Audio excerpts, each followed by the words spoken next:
تمہیں یاد ہے وسیم بی ہنسا، میں نے زندگی میں پہلی بار اتنا بڑا موبائل نمبر کہیں لکھا دیکھا تھا، وہ بھی ایک گاڑی کے شیشے پر، اس کے نام کے ساتھ۔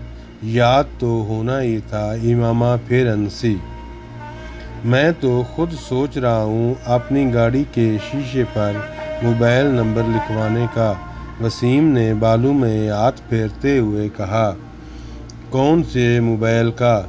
وہ جو تم نے ابھی خریدا بھی نہیں، امامہ نے وسیم کا مذاق اڑایا۔ میں خرید رہا ہوں اس ماہ۔ بابا کے جوتے کھانے کے لیے تیار رہنا۔ اگر تم نے موبائل کے نمبر کو گاڑی کے شیشے پر لکھوایا، سب سے پہلا فون انہی کا آئے گا۔ بس اس لیے ہر بار رک جاتا ہوں، وسیم نے ایک ٹھنڈی سانس بھرتے ہوئے کہا۔ یہ تمہارے لیے اچھا ہی ہے، بابا سے ہڈیاں توڑوانے سے بہتر ہے کہ بندہ اپنے جذبات پر کچھ قابو رکھے، اور تمہارے لیے خطرات ویسے بھی زیادہ ہیں۔ سمیہ کو پتہ چلانا اگر اس قسم کے کسی موبائل فون کا، تو وسیم نے اس کی بات کاٹ دی۔ تو کیا کرے گی وہ؟ میں اس سے ڈرتا نہیں ہوں۔ میں جانتی ہوں تم مجھ سے ڈرتے نہیں ہو، مگر اچھے بھائیوں کی اکلوتی بہن سے منگنی کرنے سے پہلے تمہیں تمام نفع نقصان پر غور کر لینا چاہیے تھا، جن کا سامنا تمہیں کسی ایسی ویسی حرکت کے بعد ہو سکتا ہے۔ امامہ نے ایک بار پھر اس کی منگیتر کا حوالہ دیتے ہوئے اس کا مذاق اڑایا۔ اب کیا کیا جا سکتا ہے؟ بس میرے مقدر میں تھا یہ سب کچھ، وسیم نے ایک مصنوعی آہ بھرتے ہوئے کہا۔ مجھے کبھی بھی موبائل فون نہیں خریدنا چاہیے، کیونکہ یہ میرے کسی کام نہیں آ سکے گا۔ کم از کم جہاں تک گرل فرینڈ کی تلاش کا سوال ہے۔ وہ ایک بار پھر کرسی جلانے لگا۔ دیر سے صحیح، مگر بات تمہاری سمجھ میں آ ہی گئی، امامہ نے ہاتھ بڑھا کر میز سے ہیڈ فون اٹھاتے ہوئے کہا۔ ویسے تم سن کیا رہی تھیں؟ وسیم کو اسے ہیڈ فون اٹھاتے دیکھ کر پھر یاد آیا۔ ویسے ہی کچھ خاص نہیں، امامہ نے اٹھتے ہوئے جیسے اسے ٹالا۔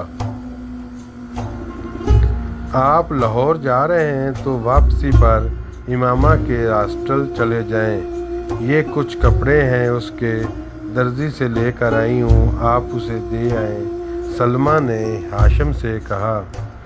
بھائی میں بڑا مصروف ہوں گا لاہور میں، کہاں آتا جاتا پھروں گا اس کے ہاسٹل، ہاشم قدرے توامل سے بولا۔ آپ ڈرائیور کو ساتھ لے کر جا رہے ہیں، خود نہیں جا سکتے تو اسے بھیج دیجیے گا، وہ دے آئے گا۔ یہ پیکٹ، سیزن ختم ہو رہا ہے، پھر یہ کپڑے اسی طرح پڑے رہیں گے، اس کا تو پتہ نہیں کہ اب کب آئے۔ سلمیٰ نے لمبی چوڑی وضاحت کی۔ اچھا ٹھیک ہے، میں لے جاتا ہوں، فرصت ملی تو خود دے آؤں گا، ورنہ ڈرائیور کے ہاتھ بھجوا دوں گا۔ ہاشم رضامند ہو گئے۔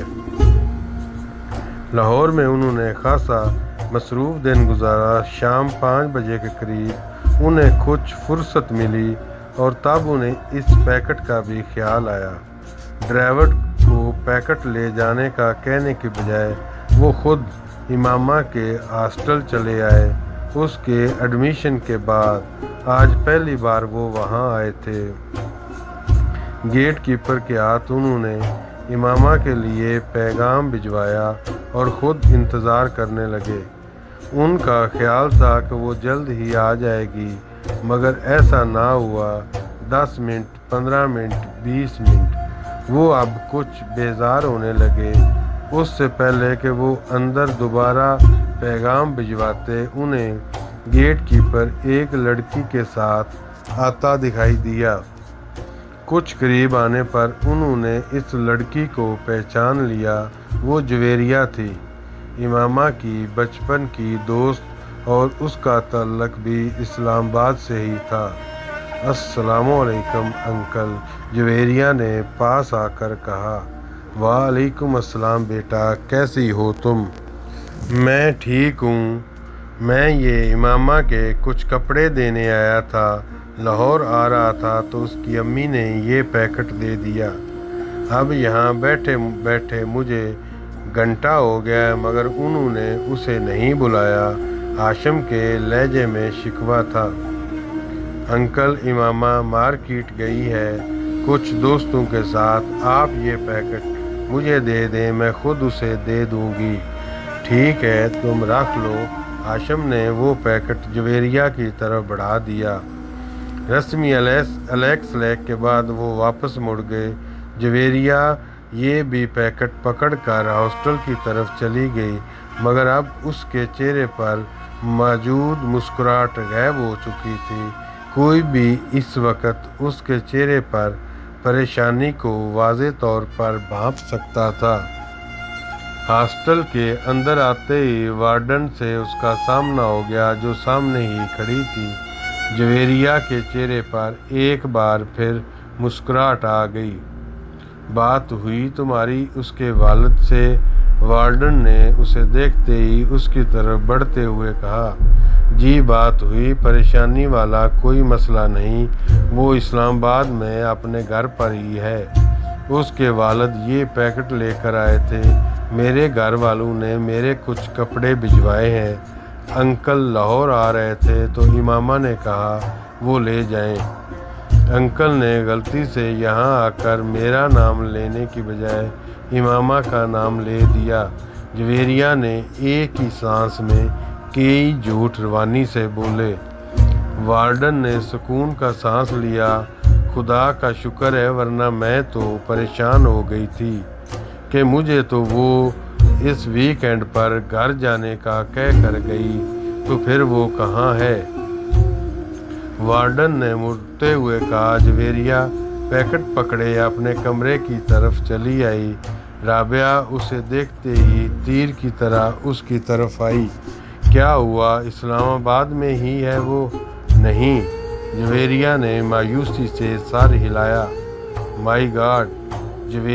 رابعہ نے بے یقینی سے اپنے دونوں ہاتھ کراس کر کے سینے پر رکھے۔ تو پھر کہاں گئی ہے وہ؟ مجھے کیا پتا، مجھ سے تو اس نے یہی کہا تھا کہ گھر جا رہی ہے، مگر وہ گھر نہیں گئی۔ آخر وہ گئی کہاں؟ امامہ ایسی تو نہیں تھی، جویریہ نے پیکٹ بستر پر پھینکتے ہوئے کہا۔ وارڈن سے کیا کہا تم نے؟ رابعہ نے تشویش بھرے انداز میں پوچھا۔ کیا کہا؟ جھوٹ بولا ہے اور کیا کہہ سکتی؟ یہ بتا دیتی کہ وہ اسلام آباد میں نہیں تو ہاسٹل میں تو ابھی ہنگامہ شروع ہو جاتا، وہ تو پولیس کو بلوا لیتی، جویریہ نے ناخن کاٹتے ہوئے کہا۔ اور انکل کو ان کو کیا بتایا؟ رابعہ نے پوچھا۔ ان سے بھی جھوٹ بولا ہے، وہ یہی کہا ہے کہ وہ مارکیٹ گئی ہے۔ مگر اب ہوگا کیا؟ رابعہ نے پریشانی کے عالم میں کہا۔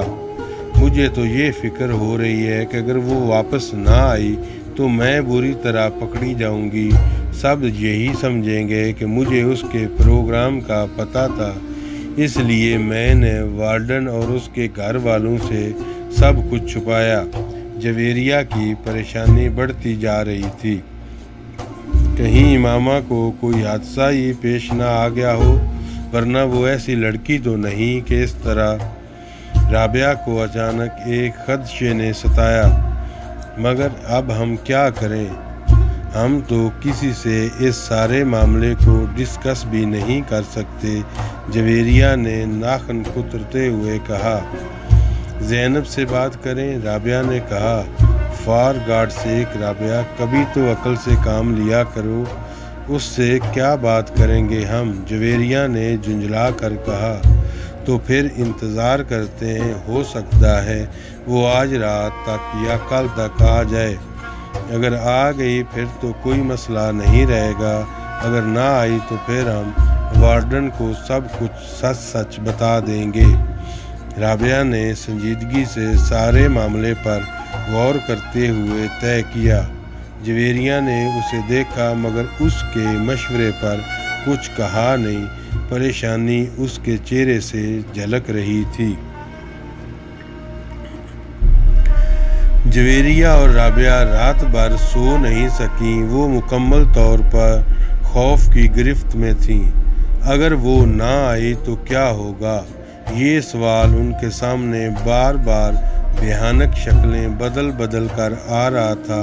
انہیں اپنا کیریئر ڈوبتا ہوا نظر آ رہا تھا۔ انہیں اندازہ تھا کہ ان کے گھر والے ایسے معاملے پر کیسا رد عمل ظاہر کریں گے۔ وہ انہیں بری طرح ملامت کرتے، انہیں امامہ کے والد کو سب کچھ صاف صاف نہ بتانے پر تنقید کا نشانہ بناتے اور پھر وارڈن سے سارے معاملے کو چھپانے پر اور بھی ناراض ہوتے۔ انہیں اندازہ نہیں تھا کہ حقیقت سامنے آنے پر خود ہاشم مبین اور ان کی فیملی کا رد عمل کیا ہوگا، اور اس سارے معاملے میں ان دونوں کے رول کو کس طرح دیکھیں گے۔ ہاسٹل میں لڑکیاں ان کے بارے میں کس طرح کی باتیں کریں گی، اور پھر اگر یہ سارا معاملہ پولیس کیس بن گیا تو پولیس ان کی اس پردہ پوشی کو کیا سمجھے گی۔ وہ اندازہ کر سکتی تھیں، اس لیے بار بار ان کے رونگٹے کھڑے ہو رہے تھے، مگر سوال یہ پیدا ہوتا تھا کہ وہ گئی کہاں اور کیوں۔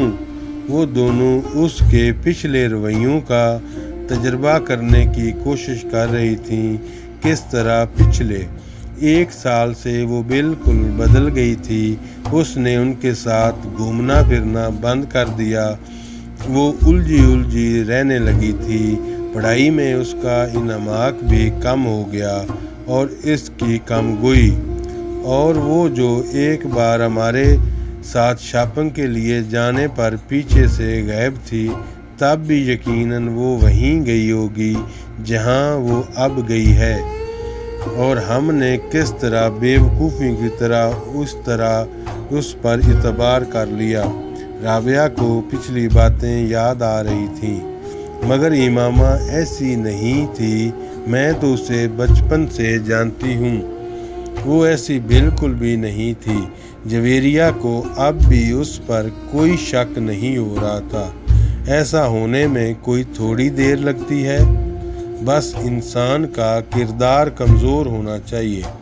رابعہ بدگمانی کی انتہا پر پہنچی ہوئی تھی۔ رابعہ اس کی مرضی سے اس کی منگنی ہوئی تھی۔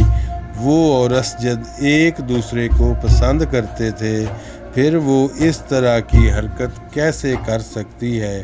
جویریہ نے اس کا دفاع کرنے کی کوشش کی۔ پھر تم بتاؤ کہ وہ کہاں ہے؟ میں نے تو مکھی بنا کر اسے کسی دیوار کے ساتھ نہیں چپکایا۔ اس کے بابا اس سے ملنے یہاں آئے ہیں، وہ اپنے گھر سے آئے ہیں، تو ظاہر ہے وہ گھر پر نہیں گئی، اور ہم سے وہ یہی کہہ کر گئی تھی کہ وہ گھر جا رہی ہے۔ رابعہ نے بے چارگی سے کہا۔ ایسا بھی تو ہو سکتا ہے کہ اسے کوئی حادثہ پیش آ گیا ہو سکتا ہے اس لیے گھر نہ پہنچ سکی ہو۔ وہ ہر بار یہاں سے فون کر کے اسلام آباد میں اپنے گھر والوں کو اپنے آنے کی اطلاع دے دیتی تھی، تاکہ اس کا بھائی اسے کوسٹر کے اسٹینڈ سے پک کر لے۔ اگر اس بار بھی اس نے اطلاع دی تھی تو پھر اس کے وہاں نہ پہنچنے پر وہ لوگ اطمینان سے وہاں نہ بیٹھے ہوتے تو وہ یہاں ہاسٹل میں فون کرتے۔ اس کے والد کے انداز سے تو ایسا محسوس ہوا جیسے اس کا ویک اینڈ پر اسلام آباد کا کوئی پروگرام نہیں تھا۔ رابعہ نے اس کے قیاس کو مکمل طور پر رد کرتے ہوئے کہا، ہاں وہ کبھی بھی 1 ماہ میں 2 بار اسلام آباد نہیں جاتی، مگر اس بار تو دوسرے ہی ہفتے اسلام آباد جا رہی تھی، اور اس نے وارڈن سے خاص طور پر یہ کہہ کر اجازت لی تھی، کوئی نہ کوئی بات ضرور ہے، کہیں نہ کہیں کچھ نہ کچھ ضرور غلط ہے۔ جویریہ نے پھر خدشات ستانے لگے، اس کے ساتھ ساتھ ہم بھی بری طرح ڈوبیں گے۔